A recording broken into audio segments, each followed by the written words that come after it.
Good morning, students. Today we are going to discuss about Coulomb's law. Coulomb's law is also called inverse square law in electrostatics. That is inverse square law in electrostatics. Another name of Coulomb's law, inverse square law in electrostatics. Coulomb's law is also called inverse square law in electrostatics. Let Q1 be a charge and Q2 be another one. The distance between the two charges is taken as R. The distance between two charges is taken as R. So, according to Coulomb, the force of attraction or repulsion, remember one thing, the force of attraction or repulsion. In the case of gravitation, there is only force of attraction. In the case of charges or in the case of Coulomb's law, the force of attraction or repulsion is directly proportional to their product of their charges. F is directly proportional to their product of charges. Remember, positive is repel, negative is repel, positive negative is attractive.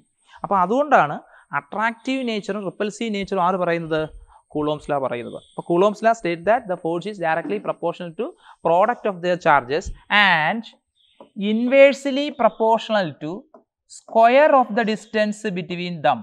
The square of the distance between them, inversely proportional to the square of the distance between them.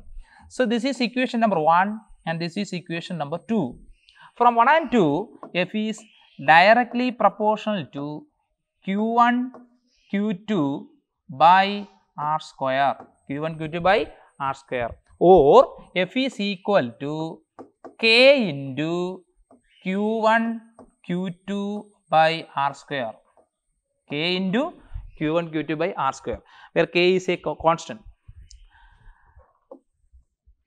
K is equal to, the constant K is equal to 1 by 4 pi epsilon, 1 by 4 pi epsilon, where epsilon is permittivity of the medium, permittivity of the medium. If the two charges are placed in air or space, the equation can be written in the form of F is equal to 1 by 4 pi epsilon 0. Remember, epsilon 0. This is epsilon. Epsilon is actually permittivity of the medium. Epsilon 0 is the permittivity of free space or air. So, epsilon 0 into Q1 Q2 by R square. ഈ രണ്ട് ചാർജുകളും ഏതെങ്കിലും മീഡിയത്തിലാണ് വെച്ചിരിക്കുന്നതെങ്കിൽ 1 by 4 pi epsilon Q1 Q2 by R square എന്ന് എഴുതിയാൽ മതി. മീഡിയത്തിലാണെങ്കിൽ ഈ രണ്ട് ചാർജും എയറിലാണ് വെച്ചിരിക്കുന്നതെങ്കിൽ വാക്വത്തിലാണ് വെച്ചിരിക്കുന്നതെങ്കിൽ 1 by 4 pi epsilon 0 Q1 Q2 by R square. So, this is actually Coulomb's law. And here the value of 1 by 4 pi epsilon 0 is 9 into 10 raised to 9. For problem we need it 9 into 10 raised to 9. The value of epsilon 0 is 8.85 into 10 raised to minus 12. So, these values are given in your question paper also. So, 1 by 4 pi epsilon 0 is 9 into 10 raised to 9 and epsilon 0 is 8.85 into 10 raised to minus 12. So, how will you find the unit of epsilon 0? Let us see. We have F is equal to 1 by 4 pi epsilon 0 Q1 Q2 by R square. Is it? So, 1 by 4 pi is that is a constant. So, we can remove it.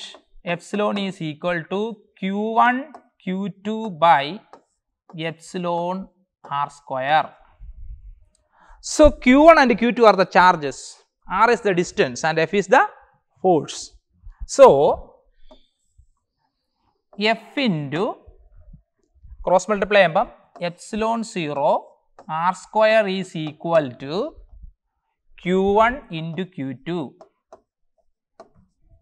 F into epsilon R square is equal to Q1 into Q2.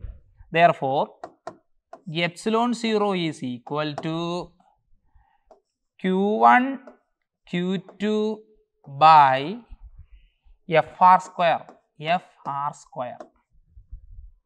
What is the unit of charge? Coulomb. So Coulomb into Coulomb, Coulomb square. What is the unit of force? Newton. What is the unit of distance? Meter. So there is R square, here it is meter square. So Coulomb square, Newton raised to -1, meter raised to -2 is the unit of epsilon 0. And next there is a topic, there is a small topic, relative permittivity epsilon R. Relative permittivity epsilon R. Actually epsilon is equal to epsilon 0 into epsilon R.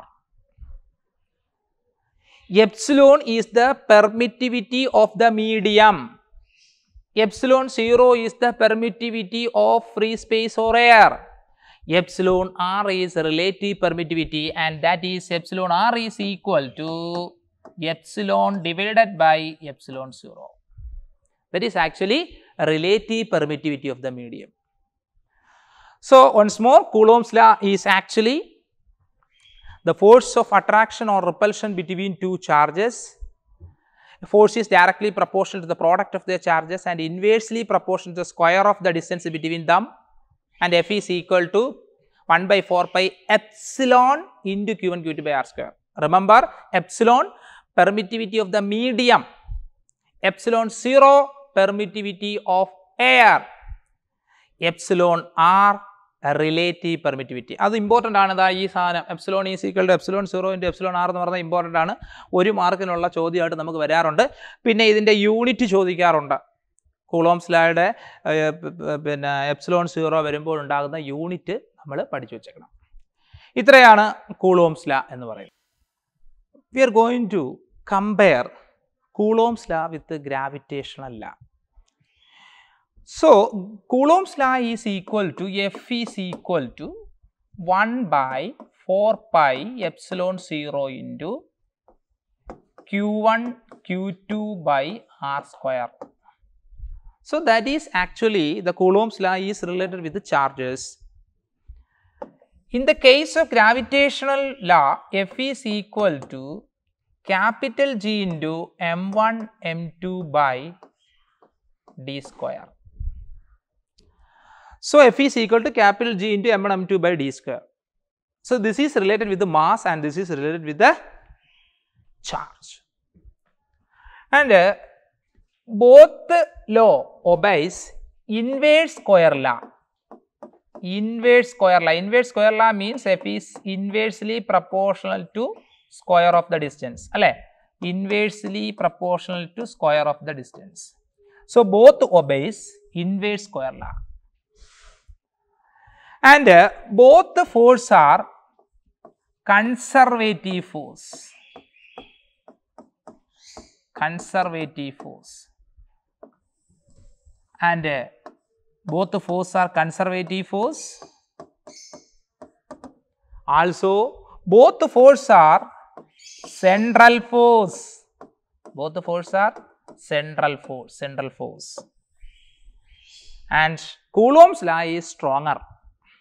Coulomb's law is stronger. This is weaker. And next, in the case of Coulomb's law, it is medium dependent. This is medium dependent. എന്ന് പറഞ്ഞാൽ charge എയറിൽ വെക്കുമ്പോൾ ഉണ്ടാകുന്ന force അല്ല charge ഒരു പേപ്പറിൻ്റെ മുകളിൽ വെച്ചാൽ, ചാർജ് വെള്ളത്തിനടിയിൽ കൊണ്ടുവച്ചാൽ. അപ്പോൾ അവർ തമ്മിലുള്ള ഫോഴ്സിന് വാല്യൂവിന് വ്യത്യാസം വരും. പക്ഷേ Coulomb's law ഗ്രാവിറ്റേഷണൽ ഫോഴ്സ് അങ്ങനെയല്ല, അതെന്താണ്? അത് ഇൻഡിപെൻഡന്റ് ഓഫ് മീഡിയ ആണ്. Independent of media. ഇതെന്താണ്? Dependent of media. മനസ്സിലായോ? ഇത് മീഡിയത്തെ ഡിപ്പെൻഡ് ചെയ്യും, ഇത് മീഡിയത്തിന് ഇൻഡിപെൻഡൻ്റ് ആണ്.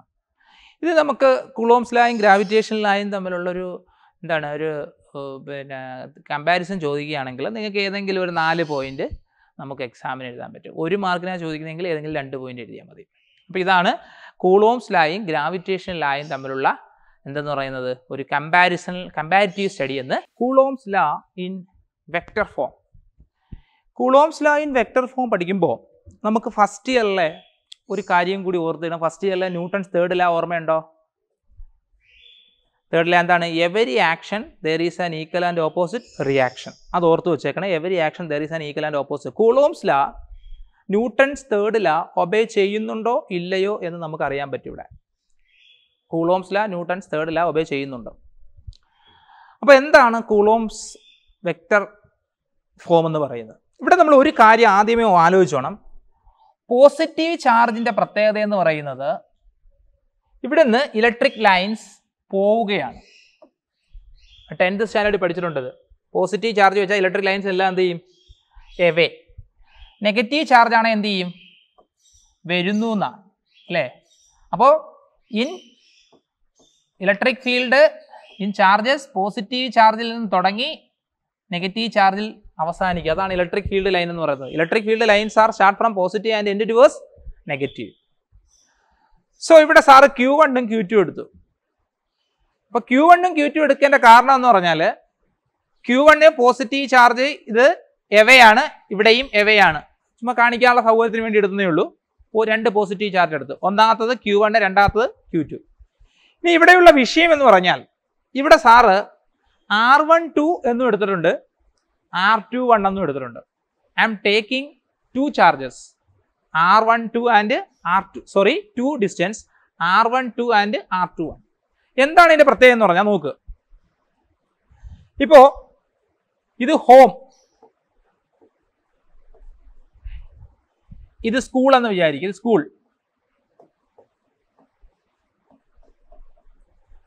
അപ്പോൾ ഹോമും സ്കൂളുമാണ്. ഹോമിൽ നിന്ന് സ്കൂളിലോട്ട് പോകാൻ നമ്മൾ എത്ര ഡിസ്റ്റൻസ് എടുക്കും? ഒരു 3 കിലോമീറ്റർ എടുക്കുമെന്ന് വിചാരിക്കുക. അതേപോലെ തന്നെ സ്കൂളിൽ നിന്ന് ഹോമിലോട്ട് വരാൻ നമ്മൾ എത്ര കിലോമീറ്റർ എടുക്കൂ? 3 കിലോമീറ്റർ എടുക്കൂ. പക്ഷേ H to Sഉം S to Hഉം H to Sഉം S to Hഉം വ്യത്യാസമുണ്ട്. കാരണം ഇത് അങ്ങോട്ടുള്ള ദൂരവും ഇത് ഇങ്ങോട്ടുള്ള ദൂരമാണ്. അപ്പോൾ H to S 3 കിലോമീറ്റർ എന്ന് പറയുമ്പോൾ S to H 3 കിലോമീറ്റർ എന്ന് പറയുന്നത് എന്താണ്? മാഗ്നിറ്റ്യൂഡ് 1 ആണെങ്കിലും ഡയറക്ഷൻ എന്താണ്? 2 ആണ്. അതുകൊണ്ടാണ് സാർ ഇങ്ങനെ കാണിച്ചിരിക്കുന്നത്. സോ R12 എന്ന് പറയുമ്പോൾ Q1 മുതൽ Q2 വരെയുള്ള ദൂരം, the distance between 1 to 2. R21 എന്ന് പറയുന്നത് എന്താണ്? Distance from Q2 to Q1. അപ്പോൾ നമുക്ക് പിന്നെ കൂളോംസ് ലോ അപ്ലൈ ചെയ്യാം. That is F is equal to action പറയാം. ആക്ഷൻ അതായത് ഇത് ഈ Q1 Q2-നകത്തുള്ള ഫോഴ്സ് എത്രയാന്ന് നോക്കാം. Force exerted by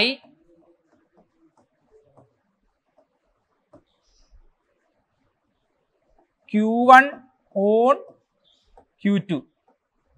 Q1 on Q2. Force exerted by Q1 on Q2. അപ്പോൾ Q2-ലായതുകൊണ്ട് F21 force exerted by Q1 on Q2 is equal to 1 by 4 pi epsilon 0 into Q1 Q2 by, so this is the distance between Q1 and Q2 is R12. R12 the square. ഇനി position vector കാണിക്കാൻ R cap 12. So this is the direction R12 എന്ന direction. R12 the whole square R cap 12 എന്ന് പറഞ്ഞാൽ അർത്ഥം Q1-ൽ നിന്ന് Q2-ലേക്ക് എന്നാണ് ഇതിന്റെ അർത്ഥം. ഇത് അതിന്റെ പൊസിഷൻ കാണിക്കുകയാണ്. ഈ ഈ വെക്ടറിന്റെ ഡയറക്ഷൻ ഇങ്ങനെയാണ് എന്ന് കാണിക്കുക. അതേപോലെ F12 force exerted by Q2 on Q1. The force exerted by Q2 on Q1, reaction. That reaction is the force exerted by 2 on 1. So F12 is equal to 1 by 4 pi epsilon 0 into Q1 Q2 by R21 square. Direction എങ്ങോട്ടാ ഇനി? Q2 മൂലമല്ലേ, അപ്പൊ Q2ൽ നിന്ന് ഇങ്ങോട്ടുള്ള distance വേണം എഴുതാൻ. ഏതാ? R cap 21 അല്ലേ? So this is equation number 1 and this is equation number 2. From equation number 1 and 2, F21 is equal to F12 but in opposite direction. Is it? F21 is equal to F12 but in opposite direction. So we can write F21 is equal and opposite to F12. Hence Coulomb's law obeys Newton's third law. അപ്പോൾ vector form എന്ന് പറയുന്നതിൻ്റെ ആശയം മനസ്സിലായല്ലോ. Q1 Q2 എന്ന് പറയുന്ന രണ്ട് positive charge എടുത്ത് വെച്ചു. Q1 മുതൽ Q2 വരെയുള്ള നീളം അകലം R12.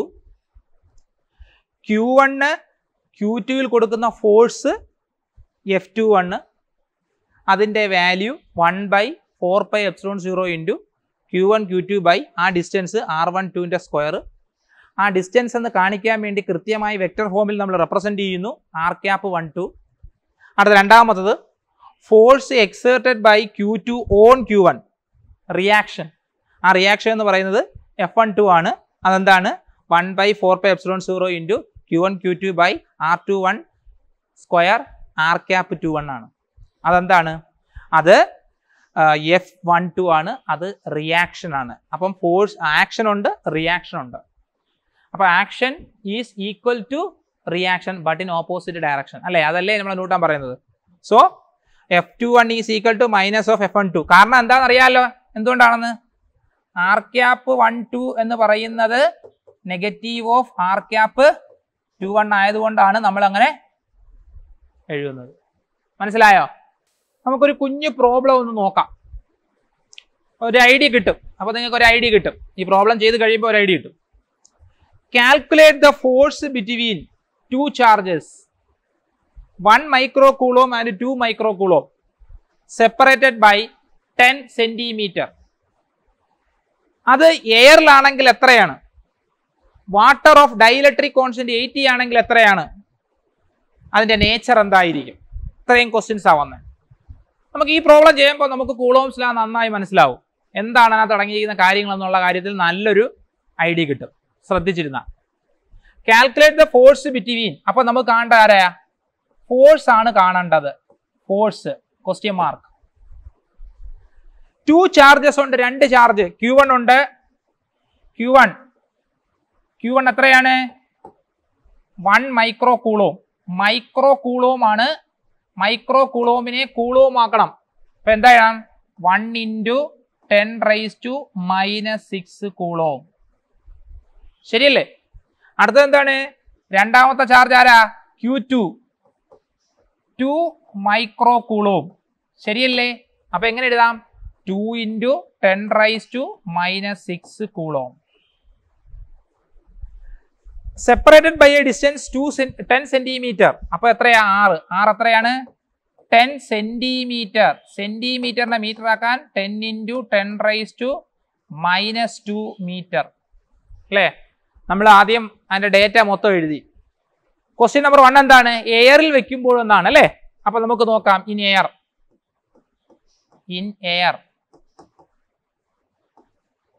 എയറിൽ എന്താ സംഭവിക്കുന്നത്? F is equal to F air ആയതുകൊണ്ട് നമുക്ക് എ എന്ന് കൊടുക്കാം വേണമെങ്കിൽ.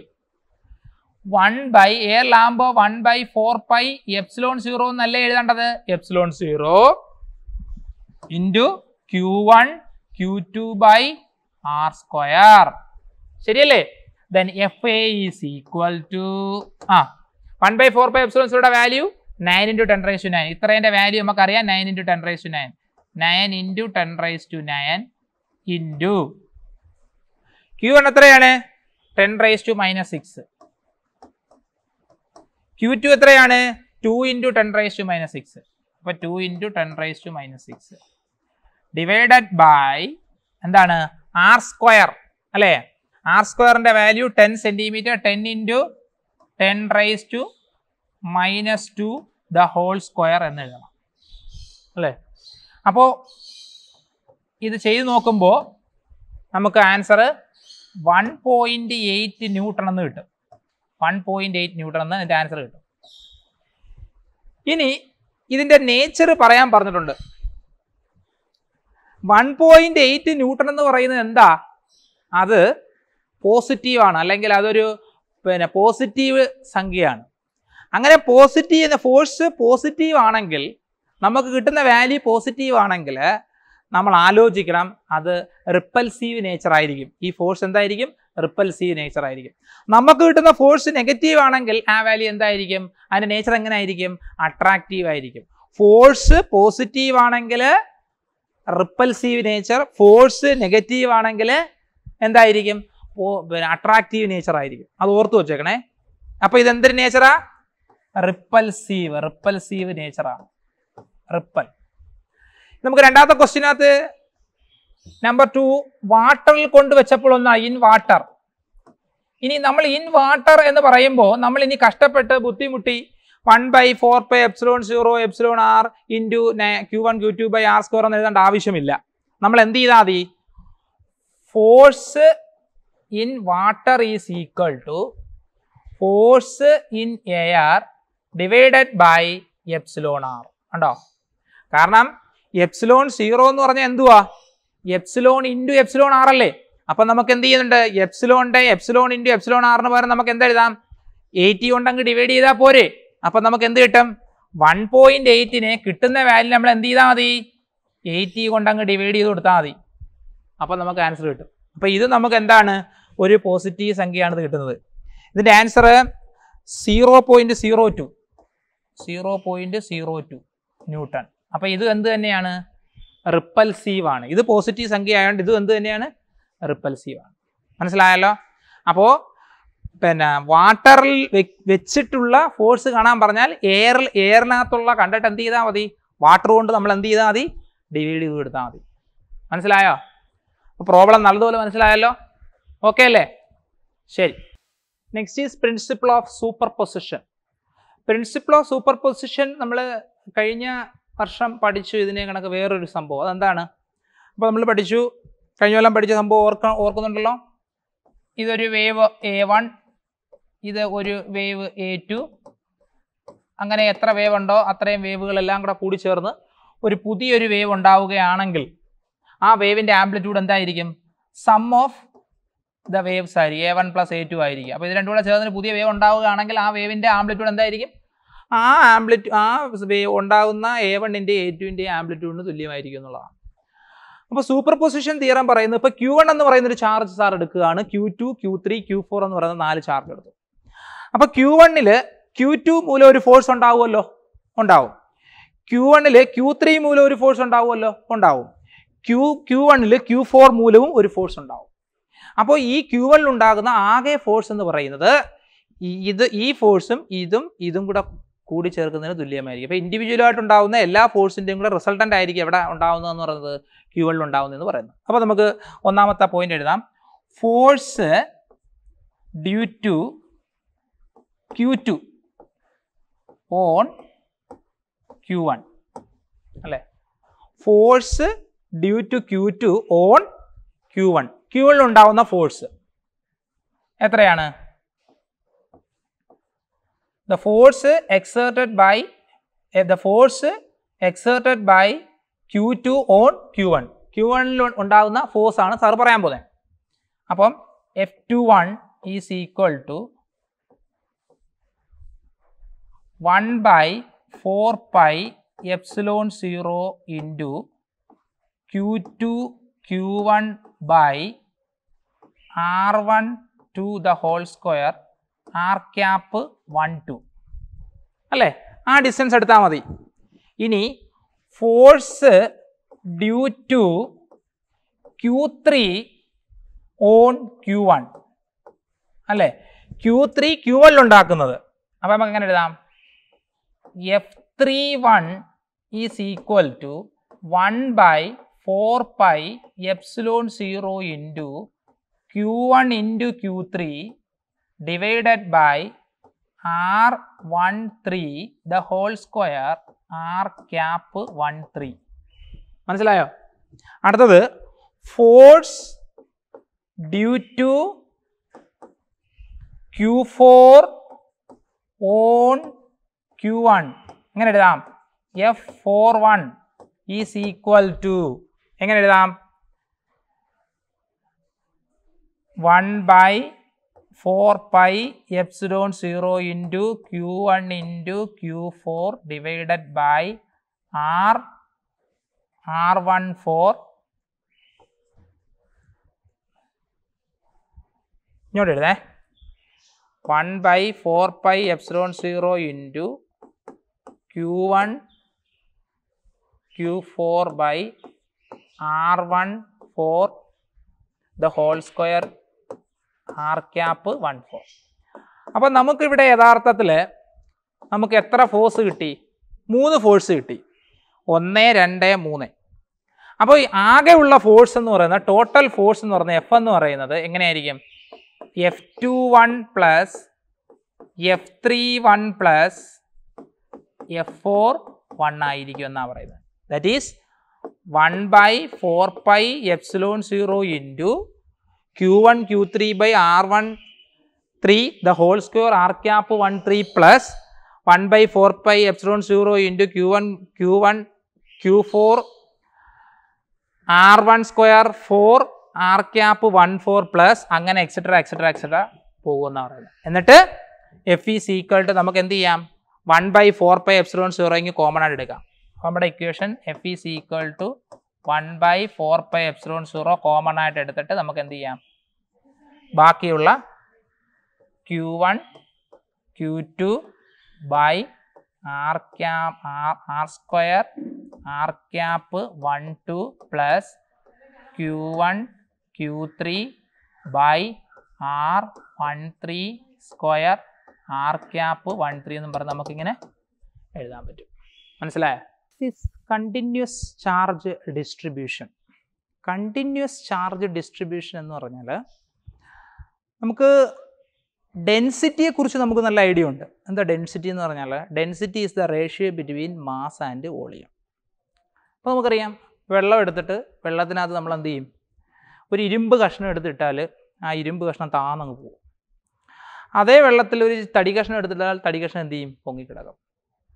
അപ്പോൾ ഇത് എന്തുകൊണ്ടാണെന്ന് ചോദിച്ചാൽ നമ്മൾ എന്ത് പറയാം ആൻസർ? ഡെൻസിറ്റി കൂടുതലാണ് ആർക്ക്? ഇരുമ്പിന്. അയണിന് ഡെൻസിറ്റി കൂടുതലാണ്. അയണിനകത്ത് മോളിക്യൂൾസ് എല്ലാം തിക്കായിട്ട് അടങ്ങിയിരിക്കുന്നത്. സോ അതേപോലെ നമുക്ക് ചാർജ് ഡിസ്ട്രിബ്യൂട്ട് ചെയ്യുന്നതിന് നമുക്ക് 3 ചാർജ് ഡിസ്ട്രിബ്യൂഷൻസ് ഉണ്ട്.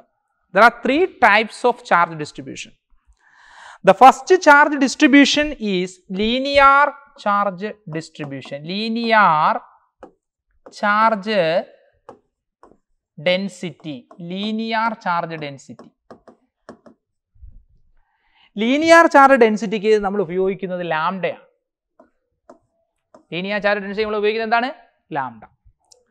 അപ്പോൾ linear charge density is equal to lambda is equal to Q by L. Linear charge density എന്താണ്? Lambda is equal to Q by L എന്ന് പറഞ്ഞാൽ നമ്മളൊരു ഒരു വയർ എടുക്കുന്നു, ഈ വയറിനകത്ത് നിറച്ച് പോസിറ്റീവ് ചാർജ് എന്ന് വിചാരിക്കും. So the length of the wire is L and the charge is Q, then lambda is equal to Q by L. Linear charge density is equal to charge by length. Unit is coulomb meter raised to -1. Coulomb meter raised to -1. Next is surface charge density, surface charge density, surface charge density, that is sigma. In the case of surface charge density, I am taking a paper, a piece of paper, and a lot of charges here. Suppose there is a lot of charges is there.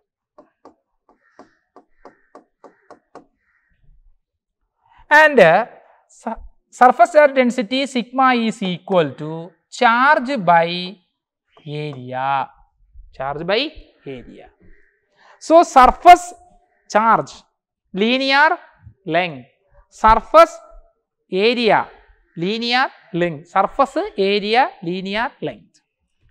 Next is volume charge density, volume charge density, and that is rho. So, I am here going to take a cube, a lot of charges inside in it. So, this is actually volume charge density rho. Rho is equal to Q by V. Here the unit is coulomb meter raised to minus 2. Here the unit is coulomb meter raised to minus 3. So, continuous charge distribution can be classified into 3: linear charge density, surface charge density and volume charge density. In the case of linear charge density, it is equal to the ratio between charge and length. In the case of a straight conductor, some charges are distributed there, then the linear charge density lambda is equal to Q by L. But in the case of a surface area, we are giving surface charge density is sigma, and sigma is equal to Q by A. The unit is coulomb meter raised to minus 2, area meter square. Volume charge density, it is equal to charge by volume. So, the volume, the unit of volume is meter cube. So, coulomb per meter cube or coulomb meter raised to minus 3. മനസ്സിലായോ? മനസ്സിലായോ ഈ portion? ഇതിന്റെ കാര്യങ്ങൾ ഓർത്തു വെച്ചേക്കണം. ഇനി നമുക്ക് അങ്ങോട്ട് വരുമ്പം ഇത് വളരെ ഇമ്പോർട്ടൻ്റ് ആണ്. ഓക്കെ.